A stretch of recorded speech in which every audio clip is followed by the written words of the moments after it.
Bienvenue sur Stratégie de Closing sans pression, le podcast où l'on parle closing, stratégie de vente et conversion sans stress.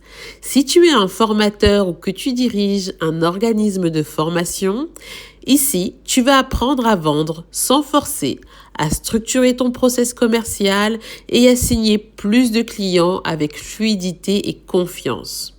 Alors, prends des notes, applique et surtout, n'oublie pas, vendre, c'est accompagner, partager quelque chose.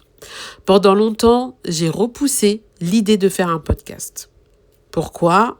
Parce que je me disais, mais qu'est-ce que tu vas raconter ? T'as rien à dire, tu vas jamais tenir 1 heure. C'était clairement l'une de mes croyances limitantes. Et puis, je me suis lancée. C'est vrai, mes épisodes ne durent pas 1 heure, ils durent 8, 10, parfois 15 minutes. Et tu sais quoi ? Ça me ressemble. C'est clair, net et précis. Et surtout, j'espère que c'est utile. Donc, si toi aussi tu te dis que tu n'as rien à dire, que ce n'est pas pour toi, garde bien en tête que parfois, la seule chose qui bloque, c'est juste une pensée. Ok ?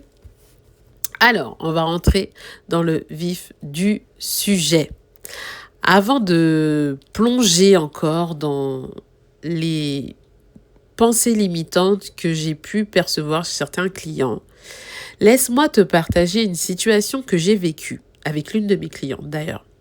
Elle me disait, j'ai peur de vendre parce que j'ai l'impression de forcer les gens et pourtant elle avait une offre en or.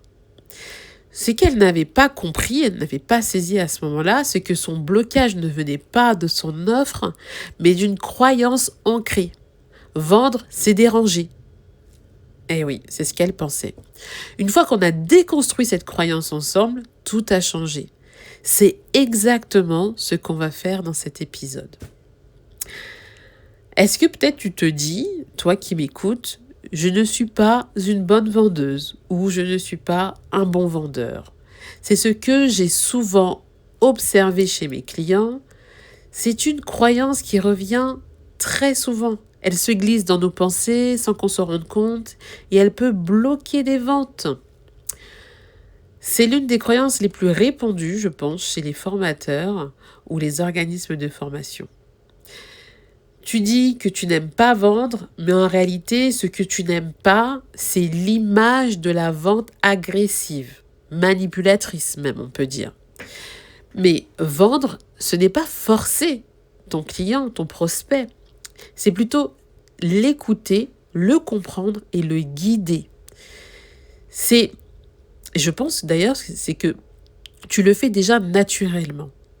Donc, ce que tu dois te dire, c'est que tu ne vends pas. Tu es en train d'accompagner ton prospect vers une décision qui peut vraiment changer sa vie.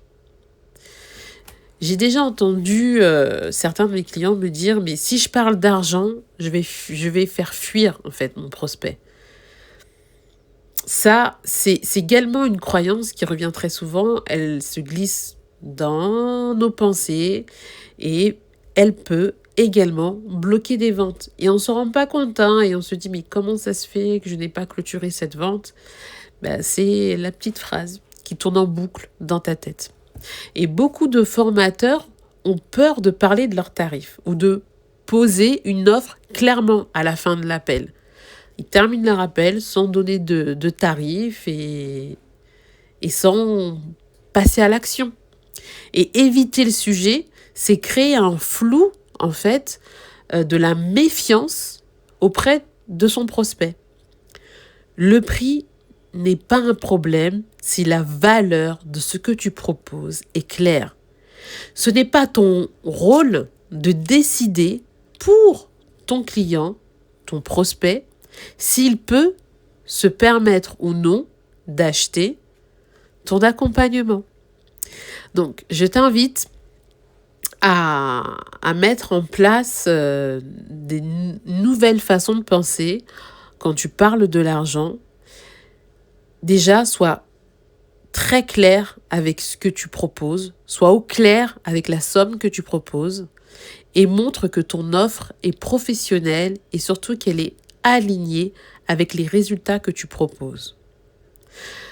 J'ai également observé d'autres croyances limitantes. C'est si la personne est intéressée, eh bien, elle va me recontacter. Donc, j'ai pas besoin de lui proposer quoi que ce soit à la fin de l'appel. Eh ben non. C'est encore une pensée qui peut bloquer la vente. Tu penses peut-être que insister, c'est forcer ton prospect à passer à l'action. Alors, tu ne fais rien, tu attends, et souvent, tu n'as plus jamais de nouvelles de ton prospect. Donc, ce qu'il faut savoir, c'est qu'un prospect intéressé a souvent besoin d'être guidé.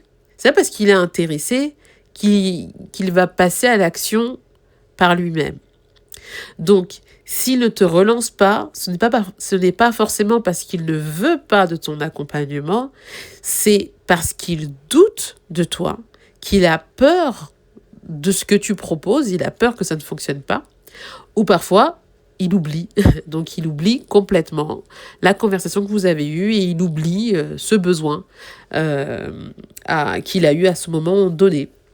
Donc, je t'invite à relancer tes prospects parce que si tu sais que relancer tes prospects, c'est prendre soin de lui, d'accord?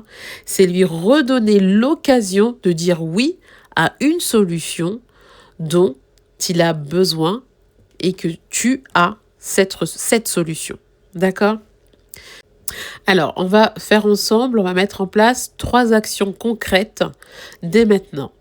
Note sur un papier les phrases que tu te répètes au moment de vendre. Parce que tu t'en rends peut-être pas compte, mais tu te dis des choses dans ta tête quand tu es en train de vendre. Donc, tu les notes sur un papier, puis après tu observes si ce sont des croyances limitantes ou si ce sont des faits.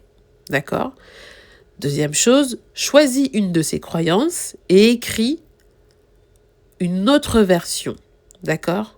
Une version alternative, plus constructive et réaliste. Et lors de ton prochain appel de vente, fais-toi confiance. Déjà, c'est hyper important. Fais-toi confiance et aie confiance en ce que tu proposes. Puis, tu observes ce qui se passe quand tu oses être plus clair, plus direct et plus ancré. Et j'aimerais bien que tu me dises ce qui se passe juste après. Donc, mais c'est quand même important que je te dise que ces croyances sont normales, hein, d'accord? Mais aujourd'hui, tu peux choisir de ne plus les laisser diriger ta façon de vendre.